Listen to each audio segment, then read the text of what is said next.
Hello, everybody, and welcome to another live edition of your favorite talk show, Spilling Ink. I am Jason Lavelle, your host with the most. Well, I don't have that much stuff in the background right now, but if I move my head around, maybe you can see it. And I'd like to introduce my good friend, Mr. Derek Borne. Derek, how are you today, sir? I am very well. It's good to be here. Excellent, excellent. Are you ready, sir? I am.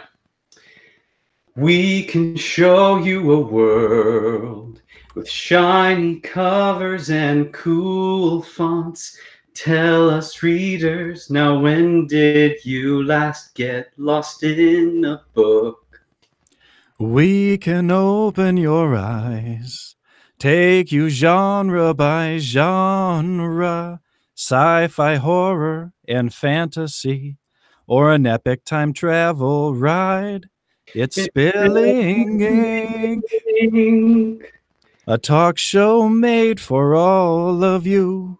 We've got the authors, the editors, and even cover artists.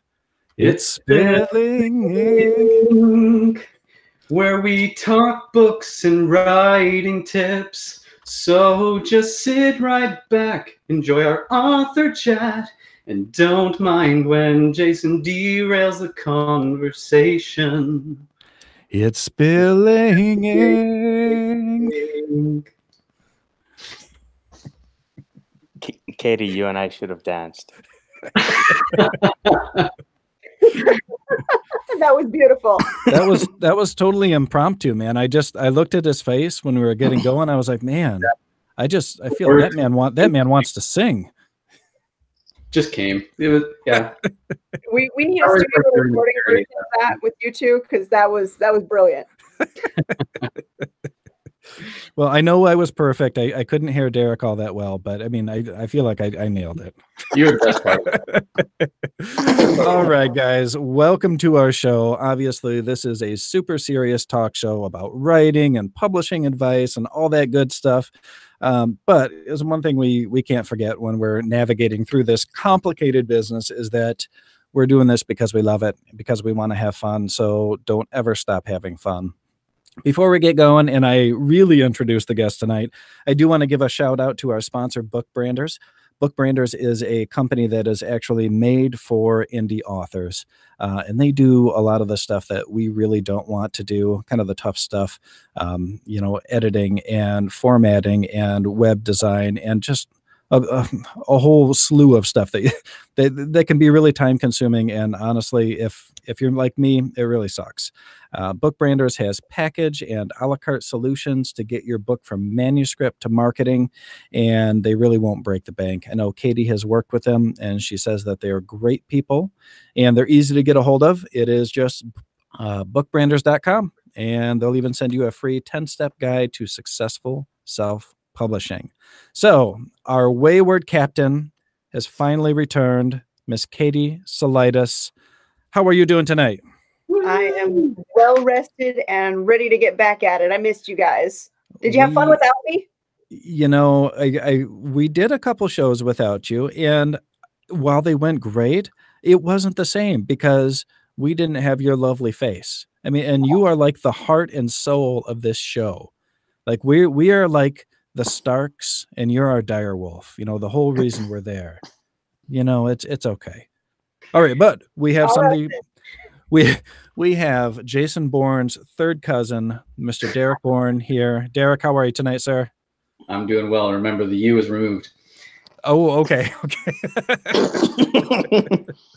Because of copyright infringement. That's right. Yeah. And then the most handsome man on the West Coast and the best poet in the universe, J.D. Estrada. Dun, dun, dun. I'm on the East Coast, but thank you. Are you really? Yes. I thought you were in California. Atlanta. No, I would be happier if I was in California in terms of I'd be farther from home, but I'd be closer to the ocean. His beauty spans from the West Coast to the East Coast, ladies and gentlemen.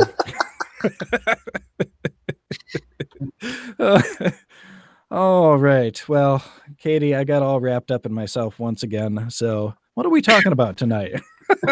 I have no clue at all. Can you believe that?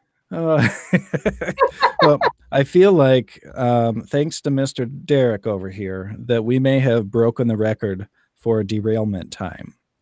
I feel like we did pretty well with that. It's out of the gate. So that in itself though can be a topic. The whole stress of being an author, and sometimes you just snap into silliness. It's it's a great way to get yourself out of a slump. It's a great way to get the imagination going again. Yeah, when you're writing a scene and you don't know what's going to come next, why don't you just, okay, what would be the most random thing that could happen that could be both hilarious and awesome at the same time? Yeah. Well, and I think that what we all got to remember is that we don't have to be writing every second to still be writing. I mean, we can be thinking about our books in the shower, and we can be watching a documentary on whatever it is we're watching a documentary on that maybe has something related to our book, and we're still thinking. Those wheels are still turning. We're still creating our world. It doesn't always have to be in front of the computer or the typewriter or with your pen on the paper, but because you need rest. You need rest in order to be productive. At least I do. I need lots and lots of rest, preferably 18 to 20 hours a day. But what are you, a cat? Hey, but you know what? The best ideas do always tend to come in the shower. I don't know if any of you guys have experienced that, but it seems like there's some magic in just that hot water hitting your head that all of a sudden the inspiration goes, and you're like, shit, how do I write down this idea before I get out of the shower and forget it altogether? Now, you bring up an extremely important point, Katie. Now, when you're standing in the shower, do you let the water beat the back of your head, or do you let it hit your shoulders? Because I'm a shoulder man. I like it just to beat on my shoulder and my shoulder blades. I'm so short that the water just hits me on the head. I didn't think of that. What about you guys? Derek, you look like you want to weigh in. Well, I'm what I like to call fun-sized. I'm 5'5.5", but all right, you are fun-sized. Yeah, I like I don't it. know how Katie is, but I won't say. Well, you know what? I looked up. My wife and I just recently watched that Tidying Up with Marie Kondo. She's amazing. He is 4'7". Oh, holy cow! I had no idea until I actually had to search to find that. I'm like, oh my goodness. What height is Hobbit size? Because I think that's where I fall in, and that Marie Kondo lady probably fits in there as well. Well, and she always jumps into a room. I mean, I don't know, I think she is absolutely like the most adorable person ever. I mean, I don't even like having lots of people around me, but I would totally invite her over just to hang out in the room because she's so cool. Yeah. I will say the water hits my shoulders. If you're talking about Marie Kondo, the one thing I love about her coming at things though is she's always positive. If you're throwing out a shirt that you haven't worn in 5 years and you want to throw it out, still go, thank you. You clothed me. Keep it positive. I think there should be a lot more of that in the world. I think you're right, man. We need more love, even if it's for our garments. I did skip a step. I didn't skip it. I did some condensing. So what I did is I filled a ginormous home improvement garbage bag full of old shirts and pants. And then I said, thank you, as I threw it out into the garage. Hey, did it make it out of the garage? Well, it did actually. It made its way to Goodwill, so it's going somewhere. That's a two-step process. You garage first, then Goodwill or trash, but it always goes to the garage first. Yep. By the way, average Hobbit height is between 2 and 4 feet tall. The average is 3.5 feet tall, like the most common Hobbit height. You're kidding me? That short? That short. Yeah, I was thinking they were more like 5 foot. Right, I was too. Okay, so what is it? Gnome is a little bit taller, or are they shorter? We're gonna have to officially figure this all out. No, dwarves are a little higher than hobbits, and I don't think there's gnomes, at least in Middle Earth. What? I saw the little gnome in Nickelodeon, but I don't remember gnomes in Tolkien. Okay. You okay? So I'm thinking back to the movies because we just watched them recently, and I'm thinking about Legolas. No, I'm thinking actually about the end of the Return of the King when they're standing there and everybody comes up. It seems like they're about half the height of the elves, but elves are supposed to be tall, aren't they? Yeah. And if they're only like 2.5, 3 foot tall, well, I guess that would make the elves 6 foot tall. That's reasonably tall, right? Okay. All right, Katie, you've gotten us really off topic here. I hate it when you do that every time. So, JD, Derek, you guys have both been on the show before, but we're going to have you guys reintroduce yourself because you have both got some great product placement going on. You know, JD, I can tell that you sell coffee mugs and lamps, and Derek, I can see that you sell ironing boards. So why don't you tell us about your product? Mainly just comes in blue. No, I am a sci-fi author. I've always loved science fiction. Michael Crichton books really got me onto sci-fi at a young age. I've read Jurassic Park way too many times. And as I got older, I wrote a trilogy of books that I've been rewriting and slowly publishing back out. Posters are in the back if you can't see those. And these are the books here, The Ultimate Agent and The Ultimate Agent 2. I especially love this one because there's like the CN Tower and everything, which is close to me in Toronto. But I've also got, as I showed Jason earlier, a graphic for a book that I'm currently writing. That's a dinosaur coming through a rift. Dino Rift! Dino Rift. I'm very excited. I've always wanted to do something with dinosaurs. And it's where a couple of teenagers get thrown into the past and they have to try to find their way back home. That sounds awesome, man. I'm really geeked to read the secret shorter project too that you're gonna hopefully send me soon because I'm really excited to see that. Yeah, I'm bringing some myths into the whole superhero genre. I like it. Specifically Bigfoot. Yes. I've totally come at it from a scientific point of view of what could have happened in the past, and I'm not going to go much further than that. Yeah, don't give us any spoilers because I'm itching to read that. Well, JD, tell us about your books that you've got there with you. I am a multi-genre author, which always sounds more impressive than what I think it is. It's just that any whim that's saying, hey, pay attention to me and write me. I pay attention and I write. I have books.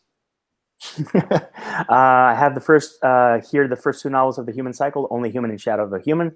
The third title should be forthcoming. I'm not going to promise a date, but I'm pushing hard for it to be sooner, much sooner, rather than later. And my latest book is actually Given to Fly. Given to Fly. I have to close it up because it's meant to have physical. You can have the digital version, but honestly, when I saw the physical version of the cover, I was I was like, yeah, that's exactly what I want. This is middle grade. It has no violence. That's urban fantasy and has all the violence. So that's how I balance things out.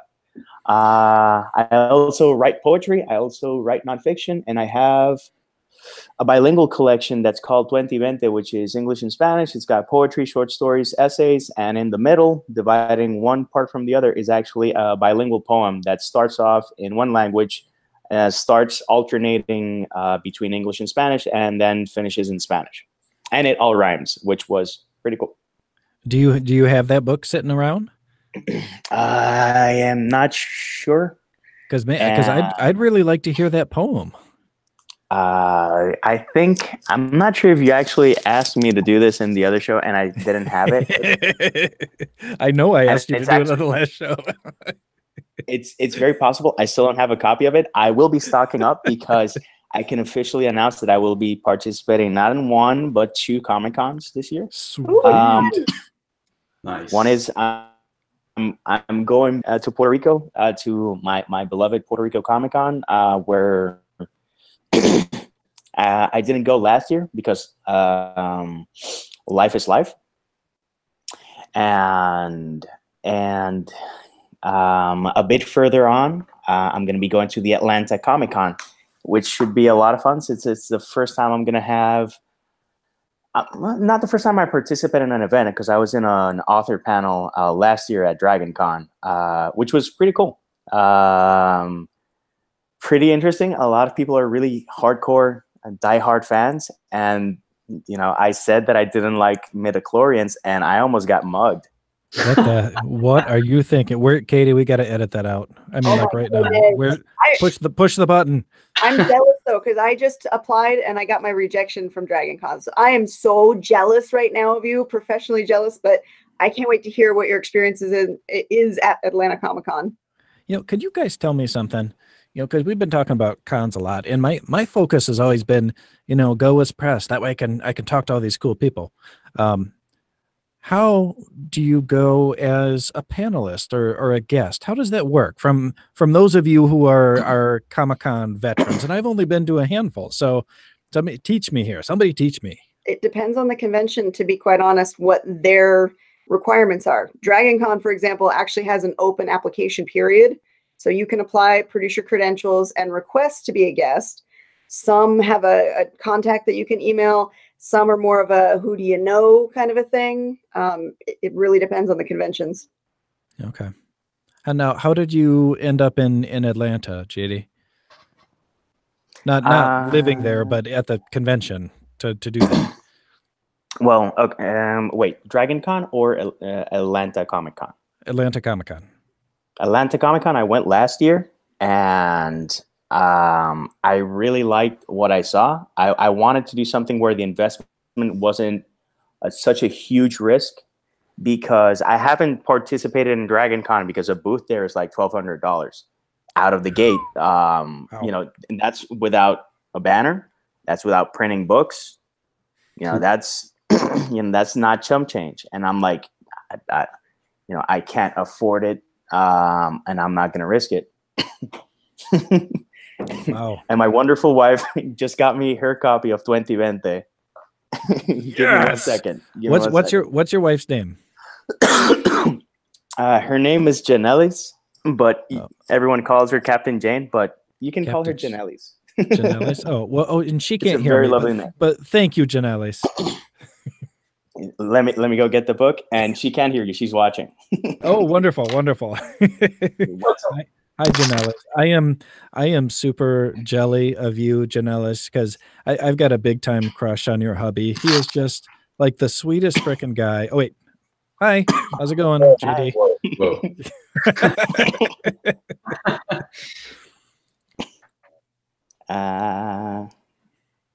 All right, now the great JD Estrada is about to read us a poem from his book. What's the title of this book again? The title of the book is 2020. It's basically 2020, right? Yeah. My perspective. I'm a genius.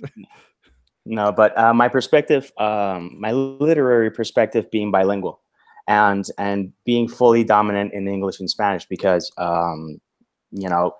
some people, when they move stateside or time passes or whatnot, they start speaking Spanish kind of weird, and they forget.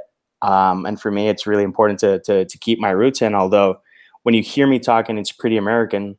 I just grew up with Hanna-Barbera and a bunch of other things. And, some people said that I had a Wisconsin accent, and then I met people from Wisconsin, and I'm like, I don't think you know which state you're saying. And then other people said Connecticut, and I'm like, I guess I don't know what a Connecticut accent sounds like. But it's definitely not like, Wisconsin has a little bit of Harpy and Minnesota, and they're getting to Canadian, but not Canadian. And I have a lot of friends in Wisconsin, which I really, really care about. Not bashing their accent, but they do have an accent, and I'm like full on neutral, I think. I feel like you're pretty darn neutral. we get some Wisconsin customers at my wife's photography business, and I'm not bashing them either. I think they sound adorable though, because it's such a neat little accent. So great cheese, eh? That's right. They make some great cheese. Well, you guys do that too up in Canada, eh? Oh, we do. Yeah, we do a fair bit of the A. I don't know. There's certain words where people say you say them weird. I'm like, well, you say the word room like rum. I've heard rum a lot, like the drink. What about the word quarter? Quarter. Okay. Quarter. That's all normal. Yeah, but across the country, that's going to sound different for each accent. Because we hear a lot of quarter. Yeah, ask somebody from Massachusetts to say quarter. Quarter. That kind of sounds a bit like New York, you know. Yeah. I can't do accents at all. All right. Talking like accents and stuff. Hola, mi hermano, ¿cómo está? All right, JD. Wait, Derek spoke in Spanish? Mi hermano, ¿cómo está? Ah, hey, muy bien. ¿Y tú, cómo está? Poco español. Okay. I feel so jealous. I talk a lot in both languages, and the thing is that if you go to the Caribbean, the fastest speakers are Dominicans, the loudest speakers are Cubans, and Puerto Ricans are like a hybrid. My mom is Cuban, so sometimes my volume, my wife is like inside voice, and I'm like, I'm sorry, I'm loud. Okay, so the poem is 2020. It's talking about my perspective of being, bilingual and living a bilingual life. By the way, it's not something that I tout my horn a lot, because I have friends who are Dutch and from Belgium and from France and from Germany, and they know 3, 4, 5 languages. So yeah, but still, it's funny because I can switch from one language to the other pretty much instantaneously, and I won't even lose the thread of a sentence. But the poem. My sight is 2020, language sways again. Thoughts synapse aplenty. I'm bilingual, not insane. With words and names that mix and blend in tuned languages, I find zen. Son palabras y poesía que terminan en vaivén. Son dos rieles para mi tren. Half like this y la otra al azar, I switch with a click y nado en mi mar. Con palabras como norte and the earth to my sky, mis lenguajes no tienen bordes, they often mix and intertwine. I live a true duality as I nurture spirituality y conecto y quedo inmerso en amistades del universo. Soy bilingüe no desquiciado, con pensamientos bailo en mente. El lenguaje he volado y mi vista 2020. That's awesome, man. I have a question. JD? Yeah. Would you do an audiobook recording of my books for me in a Spanish accent? If I had the equipment and the time, I haven't recorded mine. He's sexy, isn't he? He's sexy, isn't he, Derek? You know it. I listened to him reading the phone book in a Spanish accent. Yes, we have a lady that comes in. I might have said this before. I'm sorry, lady, if you happen to watch the show. I promise I'm not stalking you, but she's a regular at the vet clinic, and she comes in and she has this really thick British accent. And sometimes I forget what she's saying because I'm just listening to the awesome lilt of her voice. I'm like, man, just come over, read me Harry Potter every night. It's amazing. But yeah, no, thank you so much, JD. I know I've been putting you on the spot with that. I really appreciate it.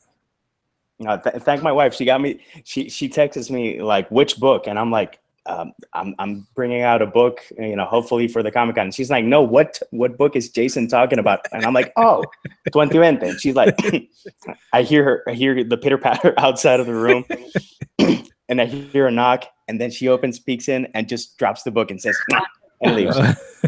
She's awesome. She's awesome. Derek, do you have anything that you want to read for us tonight? I guess if you want, I could read like the first chapter of my Dino Riff book. You could give us a little bit. Yeah. Is that okay, Katie? Yeah, absolutely. As long as we're just kind of being fluid tonight. Yeah. Give us a little bit. You don't have to do a whole chapter. And, depending on how long your chapters are, I don't want you to go all dry mouth on us. I don't know. It's not edited yet, but I've only been doing the first draft. So. Okay. And this is the Dino Erotica one, right? I've seen the covers for those books. Oh my God, yes. No thanks. So it would be Tyrannosaurus sex? Yes. Taken by the Tyrannosaurus.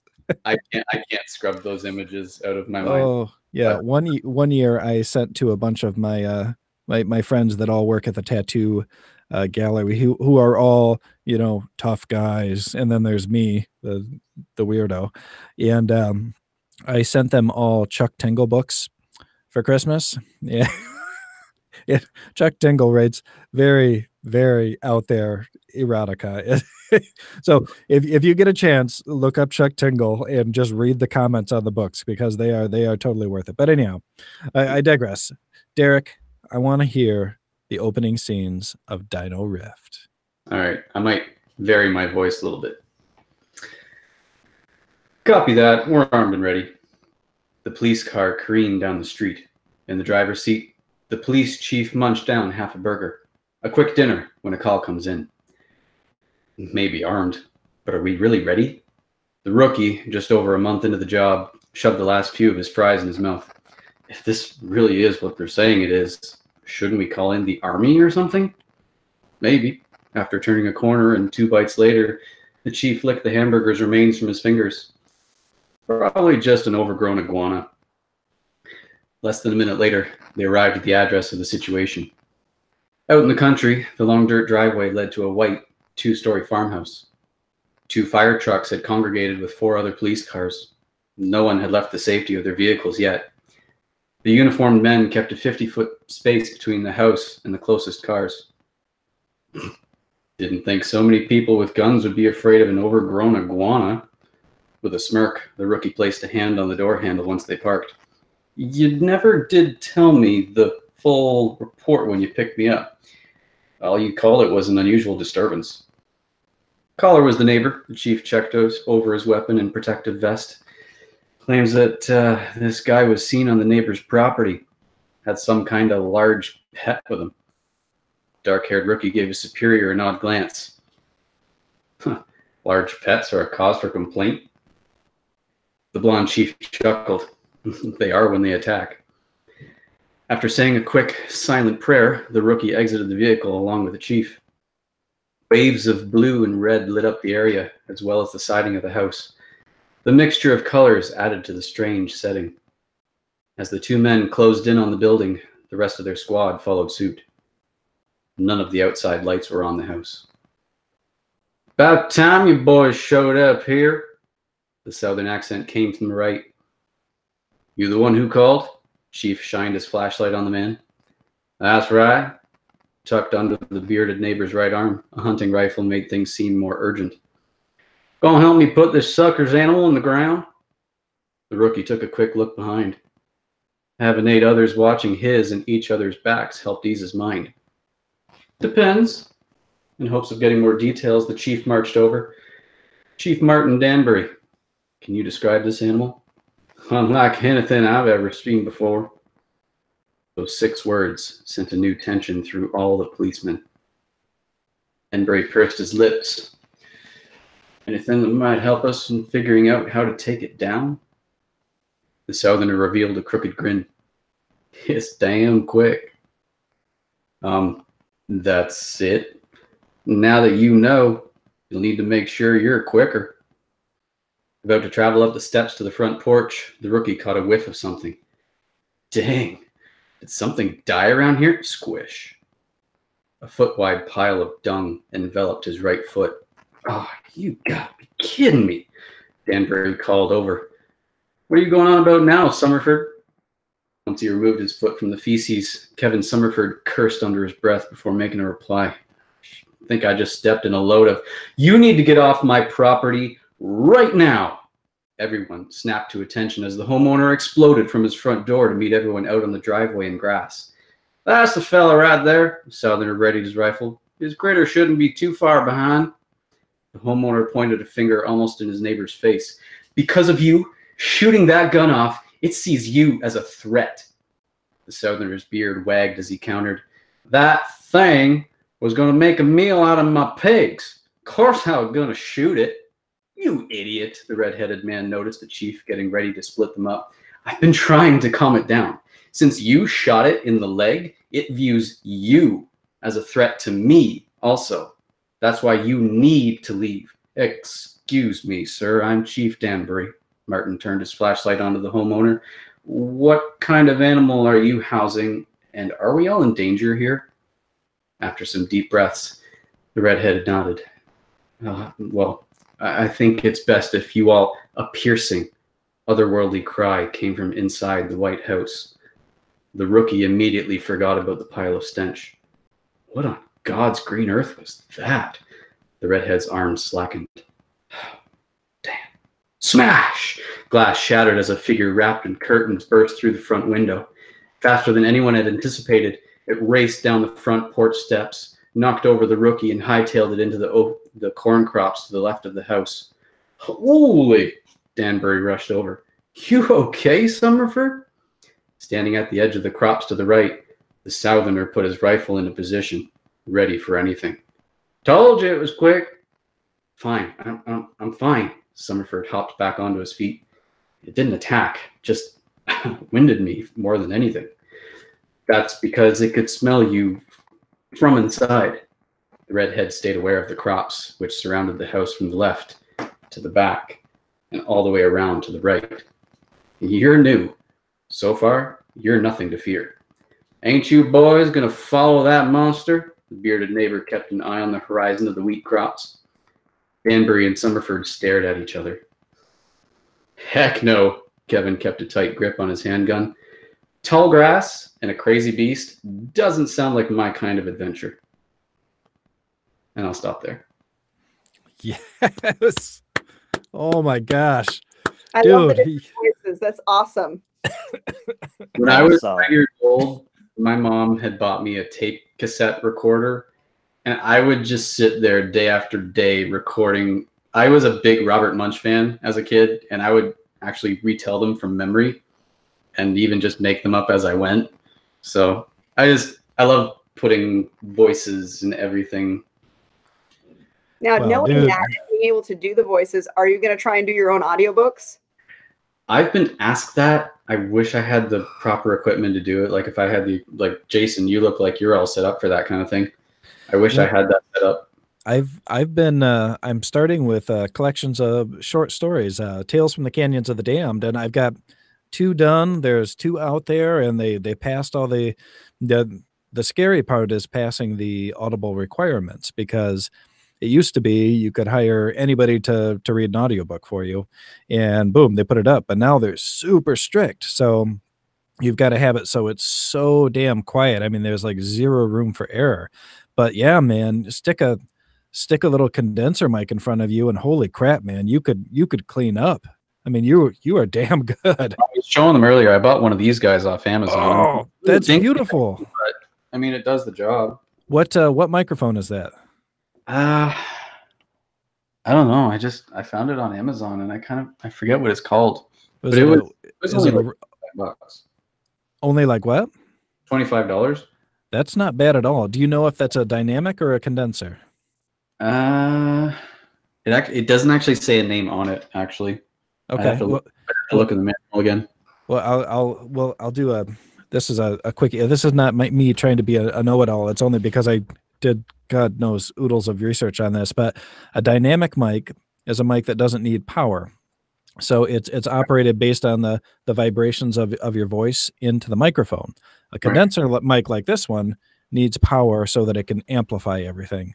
But the key with the microphones, like if you ever sit down to do an audiobook, I know you've got that on your little tripod there. The thing that a lot of people don't learn until they do a stupid amount of research is that you really want to have them close to your face. So if you do decide to narrate something, just, get a little bit taller tripod or just kind of lean down. That way your voice is right there, and you'll really get all the rich tones of your voice into the microphone, because you've got an amazing voice. I've heard your legit singing voice, not just playing around on the show. So that made you pregnant yesterday. That's oh man, dude. I had to go to Walgreens for that Plan B, and but our intro that wasn't planned at all. But yeah, so keep the mic close to your face if you decide to do audiobooks, because man, you could really nail it. I believe that. So all right, so Katie, I can't even pass this one off on you. I have thoroughly derailed this show from the very beginning, and I've loved every minute of it. But that's your job, though. You are a professional derailer now. So JD, being the very thorough list maker that he is, has thoughtfully sent over an email to us before the show saying, hey, here's some ideas of stuff that we could talk about when Jason isn't effing up the whole show. So, and I actually think that some of these are great. And one that I'd like to talk about, if it's okay with you guys, is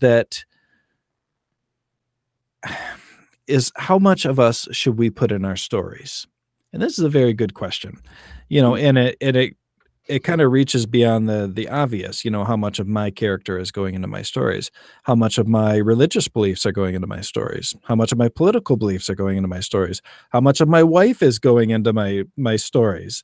So I'd like to open the floor for someone other than me to start talking, because I think we've heard far too much of me tonight so far. We're just gonna have to change the show name to the Jason Show. Yeah, I like it. All Jason, all the time. The Jason Lavelle Show with Jason Lavelle. Oh man, dude, or just Jason.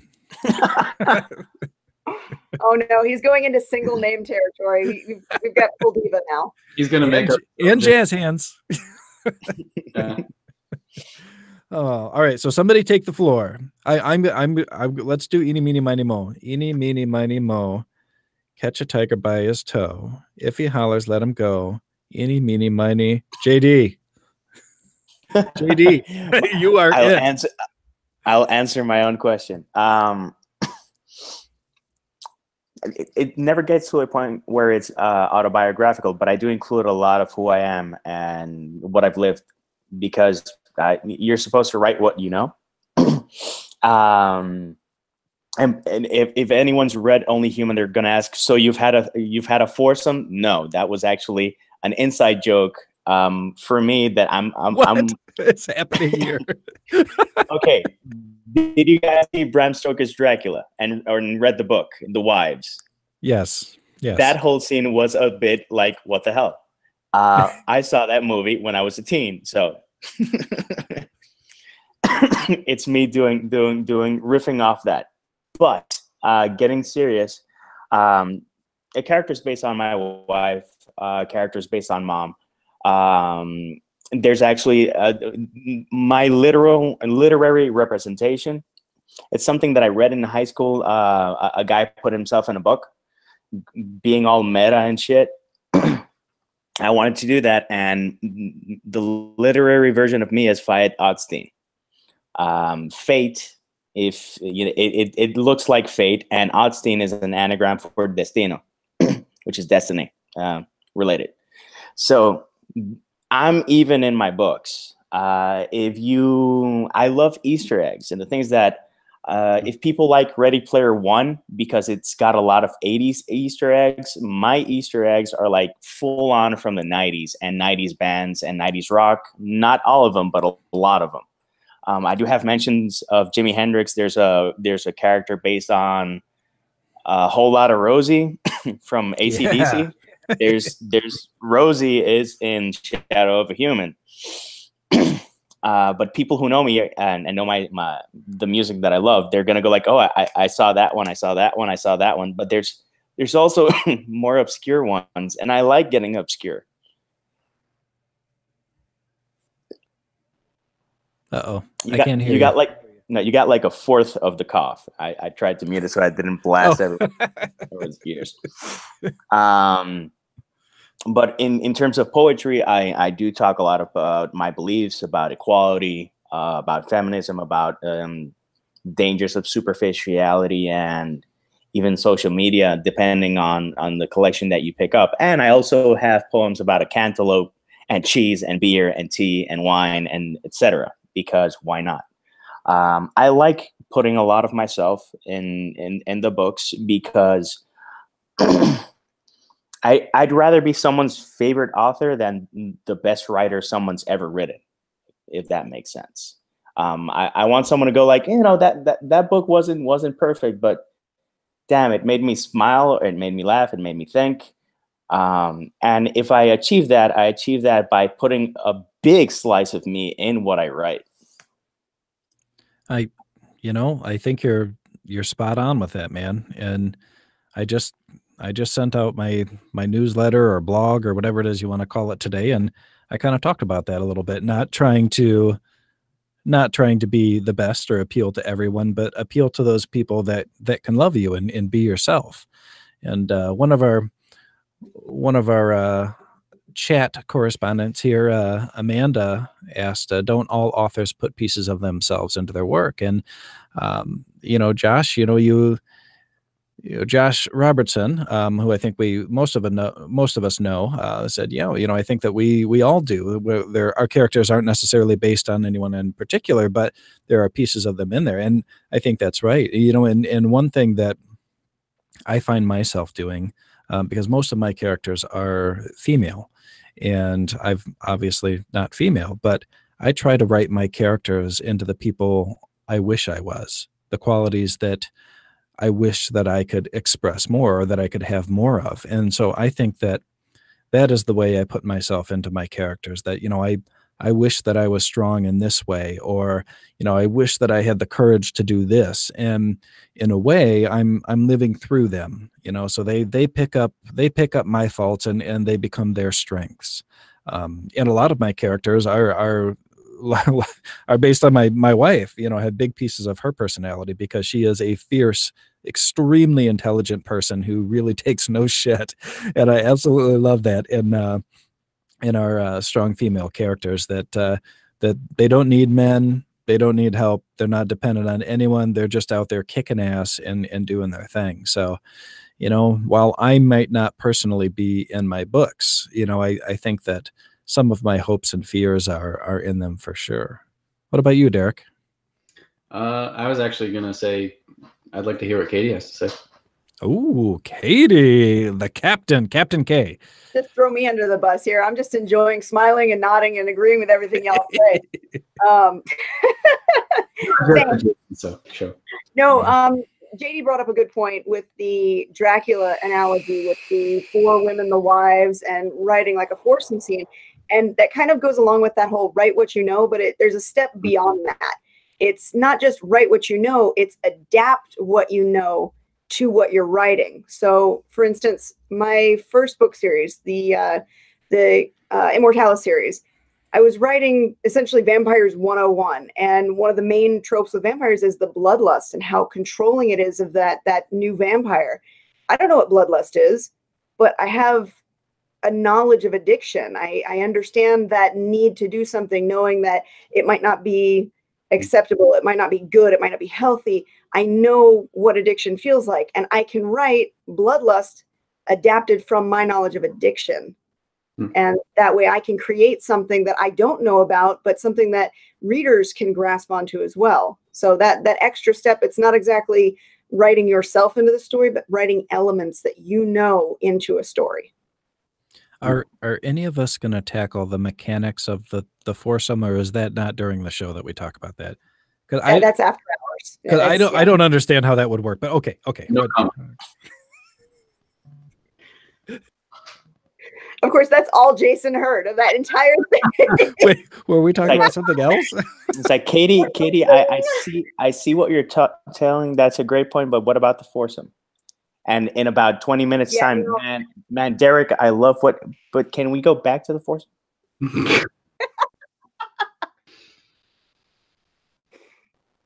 This is the problem with having, what is it, all dudes on the show right now? Come on, any of the girls in the audience, help me out here. Bring us back. Yes, I did it to take the piss out of Bram Stoker, because he included that scene, and people are like, "Oh, that was juvenile," and then I tell them why I wrote it, and they're like, "Oh, you asshole," and I'm like, "Exactly." All right, Katie. Now you're out of the spotlight for a minute, because we need Derek to answer this question. Derek, how much of you do you or should you put into your characters? Because we just heard some amazing characters from you, and very, very well personified there. How much of you is in there?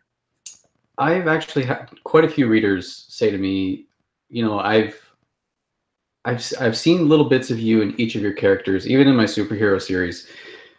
But lately, with the dinosaur book that I've been writing, like I grew up a Bible reader, Christian background, and I'm kind of coming at the history of the dinosaurs from a biblical point of view. I know that's not necessarily a very popular view in the world, because I've actually kind of thought that of all the facts that we've been told by paleontologists, they're really just all assumptions. Like, who's to say they were actually alive millions and millions of years ago? What if it was just a few thousand years ago? Because when you look at science, especially, I watched a documentary called Is Genesis History? And they were saying that when you look at the Grand Canyon and you see all those layers of bedrock were compressed in such, it had to take a lot of force in a short period of time to get them at the perfect angle, at, you know, the perfect, forget the term they called it. And it's just something that kind of caught me in thinking, okay, well, could I also use some of my biblical knowledge of why certain things were the way they are? So it's kind of been an interesting, of the bits that I've, you know, shown to some beta readers, and they go, well, I would have never thought of doing it that way. You know, I am not. One second. I think it would be interesting, because from that perspective, why the hell does St. George kill a dragon? Yeah. Out of all the things, Well, why a dragon? People would talk about mythology, but what if it's more than that? It would be interesting. Yeah. I think that religion is such a it's such a hard thing to talk about with people, and to work into books. And even on this show, we don't talk about religion, we don't talk about politics, because it is one of those things that's very divisive. People get upset if you don't share their same viewpoint. And I had the great pleasure of talking with Michael Brent Collings, who is a horror author. He's a very successful indie horror author, and he is also a member of the Church of Jesus Christ of Latter-day Saints. So he's a deeply religious person. And to hear him talk about understanding in the world was just, oh my God, it was eye-opening for me, even though I think of myself as a very understanding person and open to so many different viewpoints. But I think that exploring different origins and different ideas, you know, for and not just dinosaurs, not just fantasy, but everything in our lives and the writing world is phenomenal. Because, you know, even if, you know, Derek and I don't view, you know, dinosaurs or mermaids or whatever the hell it is exactly the same way, I can still benefit from what he says and from what he knows, and that can make me a more rich and well-developed person and writer. Because if you're just stuck with only your perspective, then you're going to kind of fall flat. You know, you want to appeal to more people. So I think that's amazing, man. The thing that pushed me in that direction a little bit too was they've actually discovered dinosaur bone that actually has living tissue in it still. Wow. So the question is, if dinosaurs lived millions and millions of years ago, how would that have been able to live for so long? Dude, I don't know where you got that information, but you need to send that to me, because I've never heard that, and it's amazing. And so because they say that we're supposedly, from what I've found, is they assume that we are about 15 to 20 years away from actually creating chicken-sized T-Rexes. Now, as much as that's a great idea. People haven't seen the films. I want one. Give me one. Give it to me. Yeah. That makes me think of, I've seen a robot. Two things. I've seen a robot do a backflip. Yeah. And that run robot is going to kill us all. Guns. No, with guns. And I'm like, do you not have Netflix? Do you not have Amazon? Have you never gone to the movies? And the other thing is that for amusement parks, they actually have robots that can do stunts. So try to imagine a robot that's in like a trapeze and does this huge loop like 150 feet and lands on his feet. And I'm like, yeah, that's not that's not going to spiral out and you know and bring problems at all. All of these things, all of these horrible, these sci-fi horror stories that we've read saying that's never going to happen. Thank God that'll never happen. We are actively pursuing all of those things. Oh, wait. Let me see. We're going to... Has no one in the paleontology field read this book? I'll tell you what, I felt like such a special kid because I had read my dad's copy of that book before the movie came out, and nobody had any idea what it was. And I was thinking like I was the smartest, coolest thing ever. Yeah, that's awesome. That's awesome. You know, that on it. But again, okay, yeah, you can make dinosaurs. Question is, should you? That's right, Ian Malcolm. Floating around, it says, what is it? Dystopian's now been moved to current events. Yeah, oh, Jesus, yeah. Really moving towards that. Well, I showed off my new tattoo on the last show, but Katie, you weren't there, so I have to show it off again. I'm going to move my microphone, though, guys. Okay. Oh, here, how about this? Nice. You see your book? Oh, sweet. Oh, no. Is that Blue? Is she a clever girl? Well, I haven't really named her yet, so I don't know what her name should be. I thought that Blue that'd be too much. That's too branded. So if anyone out there sees this, please help me out with a name for my Velociraptor tattoo. I would really appreciate it. She's holding a little book that says Life Finds a Way. So she's obviously an intellectual. So something intellectual sounding would be good.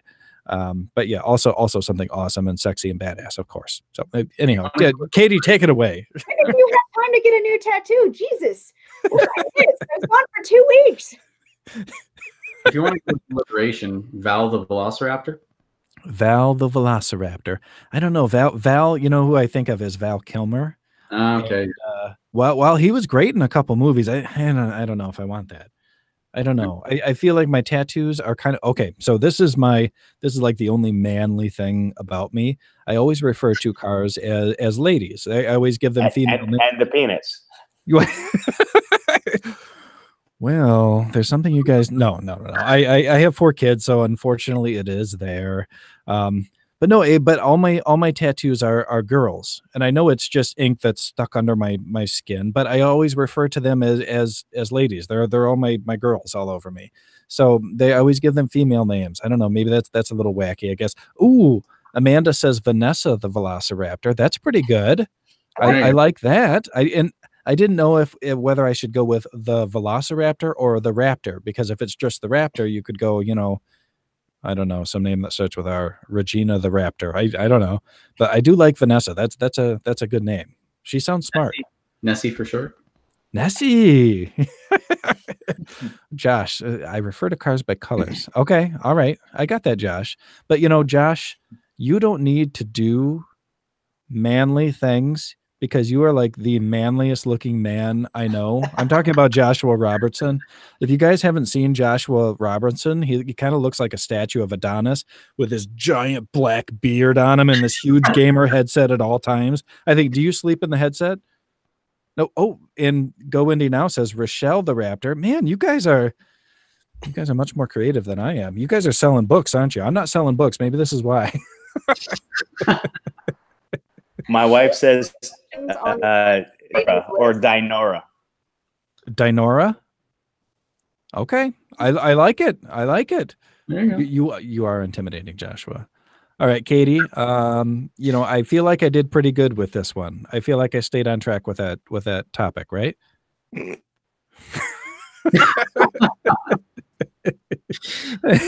Although we can always work the topic back in from your derailment. But yeah, you're just never ever going to keep us on topic at all. I don't even know what we were talking about before. Well, I think one of the questions on JD's list, wasn't it about marketing and how much time you put into it? Because I know we've had that as a hot discussion, how tiring and how draining that can be. Yeah. By the way, we arrived at from the topic was how much should you put of yourself in your books. So how the hell did we get from there to dinosaurs. I know it's because of Derek, but we went on the dino tangent intensely. It's like, yeah, let's get on this train. Let's get on this train. Let's put on the safety rail and let's go. Let's go for about like 10 minutes of what the hell. I have a title for this episode. Uh-oh.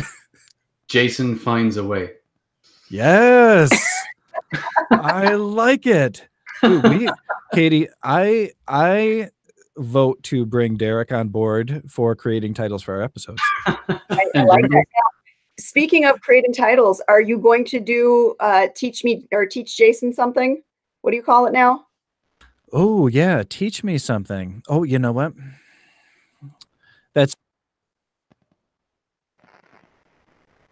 I got dead air, dude. I think you're muted. Oh, did I mute myself? Yeah, you see, I went to unmute myself and I muted myself instead. Yeah, we'll do teach me something, but let me think of something that I want these fine authors to teach me.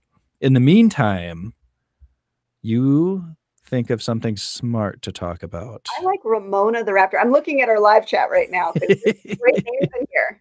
I like Ramona because it reminds me of the Ramona books when I was a kid. I never read any of the Ramona books. We read different books. I read Christopher Pike and Piers Anthony and Michael Crichton and yeah. Fond memories of Junie B. Jones over here. You know, The Babysitter's Club, all of those classic, childhood books. Well, okay, so here's my teach me something.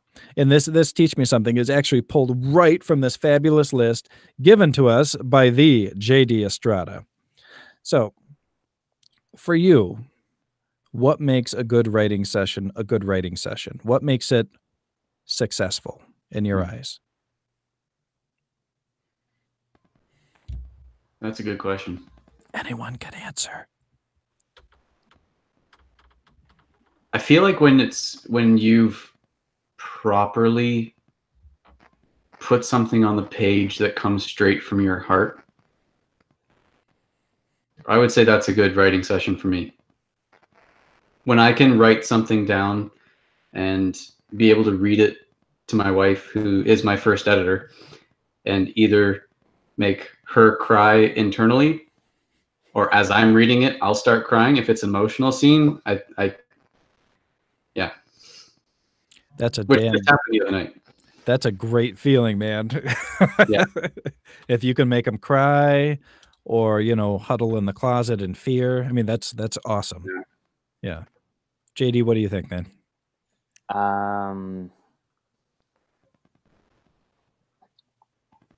First off, being able to read what I write, because I write by longhand and then transcribe. So a good writing session is for it to be legible. Apart from that, if I manage to disconnect to such a level that I don't know what's going on around me, and let's hope that there's never someone comes in with a shotgun and is like, "Give me all your money," and I'm like, 1 second, I gotta get this down. But I knew once in an old job that was taxing, which are all jobs. Aren't they all taxing? But still, I went. It was sunny. It was a beautiful day. I went to a fast food taco place. I sat down. I started writing. I had my headphones on. I lost track of time. Luckily, I didn't get into trouble, but I did take more than an hour. But that wasn't the special thing. The thing is that I'm listening to a song and I'm writing and I'm in the groove. I'm in the zone. And suddenly I go like, that's not in the song. And when I look outside the window, it's this torrential downpour that is just psychotic. I went from from Disney beginning movie without killing any parents, the sunny part. From that to, a full on hurricane. I'm like, what the hell? And that's when, if you're able to achieve that, that you have something. And when you read back, you go like, I was completely not there. It was me, a notebook, a pen, and my headphones, and that's about it. For me, that's it. And just a couple of times you write a line and you go like, shit, I just wrote that. If you manage that at least once, that's a hell of a session, because most of the time you don't even notice. If it gets to the point where you notice, that's gold. That's awesome. What about you, Katie? What's a good writing session? Yeah, it's that falling into the zone where you're just completely enveloped into whatever scene you're writing. When you don't have to fight the words, that's the best feeling. When you not only know what you're going to say, or you know what your characters are doing, you see everything as that just outside viewer, almost like watching a television show. And as you're discovering it, you're jotting it down so fast that instead of, actually feeling the typing or the writing, you just become the story. And when you come out of it, you've got, a couple thousand words in front of you, and you feel like this weight has been lifted. You achieved your goals. You feel really proud of what you've just done. I think that for me, lately at least, a good writing session has been when I can close the screen on the laptop and not feel frustrated. And that's because I've had a lot going on in my life this last year. And so writing time has gotten slimmer and slimmer for me. And so I oftentimes am closing the computer feeling like, man, I just didn't get it today. I'm not there. I'm not with my characters. I've got so much other stuff to take care of. So whether I've written, 500 words or 2,000 words, if I can close the screen and feel like, okay, I'm there. I'm not angry. I'm not upset with what I wrote. I feel like I accomplished something. I'm happy with it. Then that's all I'm looking for now. I'm no longer doing the word count thing because it just wasn't realistic for me anymore. But also word counts are misleading. And again, some people, we find motivation in different things. Sometimes you see the word count go up and you go like, yeah, I'm doing good. I'm going to keep going. But I've seen so many people that focus just on word count. It's like, yeah, I wrote 20,000 words. And it's like, all dick swinging. And it's like, okay, take it down a notch, because how many of those words are going to make it to the final draft? Is it really good? Are you happy with what you wrote? It's like, I don't know, but I wrote 20,000 words, man. That's what I'm about. But see, coming from the perspective of a person who says word dumping is good, I'm sorry, I didn't mean to interrupt you, but I just had to make this point. It's a good motivator to get the story down, because a lot of, I'll say newer authors suffer from this more than the older authors. Sometimes they stop themselves because they're too nitpicky about what they're writing, and so they don't allow the story to come out. So if you word spew, and yeah, you could word spew just utter crap for thousands of words, but at least you're purging that story from your mind to the page. And yeah, you may delete a bunch of that in the next revision or completely revise the next bit. You still get that little bit of accomplishment knowing that you've gone further in the story than you were before. No, completely agree. But it's people who just, they don't focus on the progression of the story even. Or I got the scene and I'm going to get it tighter later because, again, word count doesn't equal quality. It might motivate you, and it might be, it might push you to finish a chapter. But I measure my progress when I'm writing. I finished a chapter. I don't know how long the chapter is going to be once I'm done with it, but I finished the chapter. That to me is progress, because I've written chapters that are way too long, and that's frustrating because I know that it's too long, and I go like, man, I'm going to have to cut this or edit it or something like that. But when I finish a chapter and I go like, I got to tweak a couple of things, but I know where I'm at. Knowing where you're at is, to me, word count is never going to be the guide, but that's me, whatever motivates you.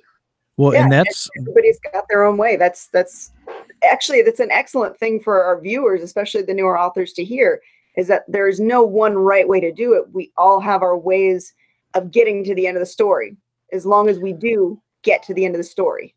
Yeah, and there really isn't a wrong way to do it. There really isn't.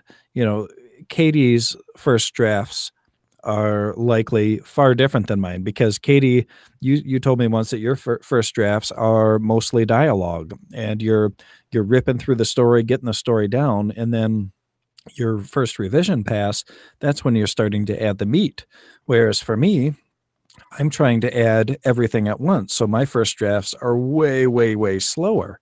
And it's just Katie writes differently than I do, just like JD's going to write differently than Derek. And that's okay, guys. We don't all have to do it the same. In fact, I would really prefer that we didn't all do it the same, because I feel like that's not good. I don't want us all ended up with the same stuff. And also, you just as an aside, have you seen the video of the robot foursome? Have you seen that? No. No. How Okay. many I How many minutes did we go? Jason. I haven't seen it either, but I thought it was worth bringing up there at the end.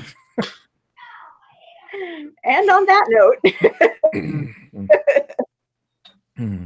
Well, guys, I feel like this has been a pretty good show, and we're kind of coming up on our hour right now. In fact, we're right there.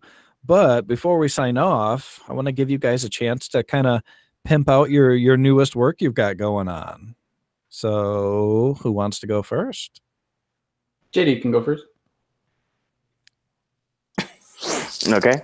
My latest work, I already put it close to the camera, but it is Given to Fly. It is the story about John Rivers. He's an 11-year-old kid. His family just moved to the Pacific Northwest. They inherited a house, and they found out that there's no magic because it's actually next door.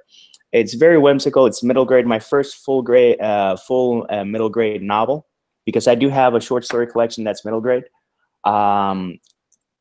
With everything that's going on right now, I had this really incessant need to finish a book that has no violence, and I think I achieved it. The reaction from people has been pretty heartwarming in that sense. People have been happy. A lot of people have said, I laughed out loud.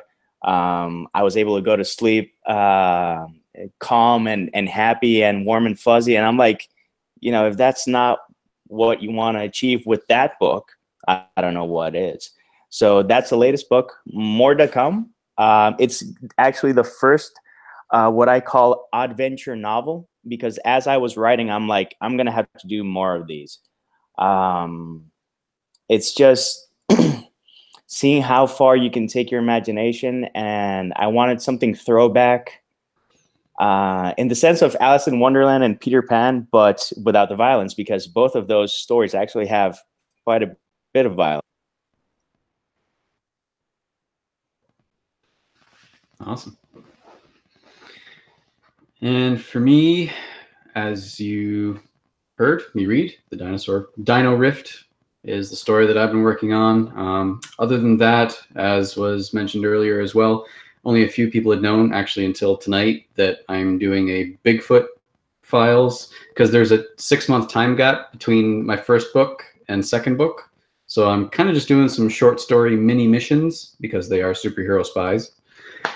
And so that's coming. I'm also kind of hurting myself by, I don't know, my third book in the Ultimate Agent series is taking a lot longer than I had hoped. But when I got into my slump, I had actually had some health problems come up. And so that took me kind of down and out for a couple of months. But I'm hoping that as I'm getting back to mankind, back to a purpose, back to a better way of mind, that I can dive back in and hopefully get that out. I'm hoping at before the end of the year. That's awesome. Katie, you just have you released an entire series recently. Can you tell us a little bit about it? yeah, and I'm actually struggling with the next one. I did all 3 books in the Agents of Asset series in 2018, and I'd had a good response from it. And I always like to write series, so I thought, okay, I'll jump into book 4. And I've been struggling this last month to try and figure out what the plot's going to be, because I closed up a lot of the main threads in the trilogy. So I'm usually a pantser, and I usually just write.